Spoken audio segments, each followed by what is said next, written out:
Meanwhile, up on Capitol Hill, the chaos surrounding House Republicans not letting up as they prepare to battle it out next week to see who might get enough votes to be elected Speaker of the House. The two declared candidates today tried to build at least a little bit of support and momentum.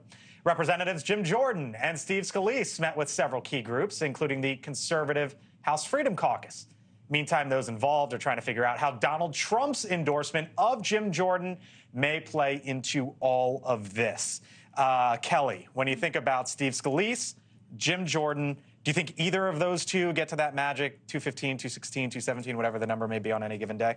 You know, it's interesting. I mean, you have Jordan, and then with him getting that endorsement from former President Donald Trump, that may help him a little bit, or it may hurt him as people may be wanting to move away from that. Scalise has been by McCarthy's side, so maybe they'll see him as a McCarthy 2.0. So it's really anyone's guess. But it's interesting that, you know, they ousted McCarthy. I keep thinking, will they get someone who is better or worse?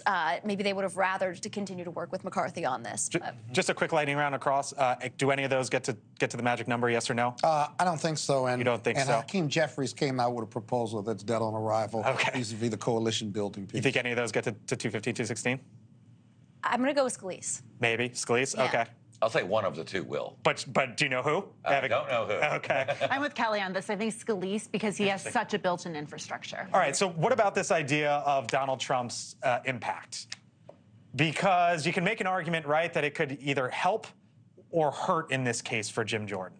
Yeah, I think it helps Jim Jordan when it comes to members like Lauren Boebert and Marjorie Taylor Greene. It hurts him when it comes to the more moderate members who look at Scalise and Jordan and say, whoa, these guys are way to the right of me. And I'm talking about the moderate members in New York and California, for example, who are facing tough re-election bids. Yeah. But there are some Republicans who might be quiet about this and might be, you know, unsure about President Trump jumping into this because so much is up in the air with his legal issues. Mark, you know Donald Trump fairly well and the legal issues. Yeah. Why do you think he backed Jim Jordan? Is it simply because Donald Trump, of course, wants to be the next president of the United States, and Jim Jordan, of the two, is the one who was going after Joe Biden the hardest? Is that the reason why? Jim Jordan's a fighter, and I mean he's the lead prosecutor, you know, in the case against the Biden family crime syndicate, or as some would say, and so you know he loves having that fighter. Now he's always said good things about Steve Scalise as well, so I think you know he sees Jim Jordan as the fighter for the movement.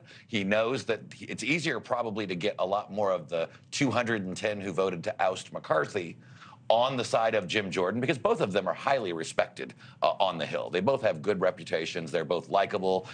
So it's not going to be that.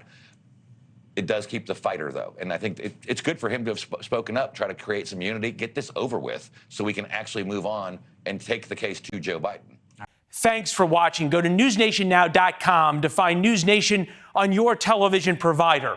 And don't forget to subscribe. Click the red button to get more of News Nation's fact-driven, unbiased coverage.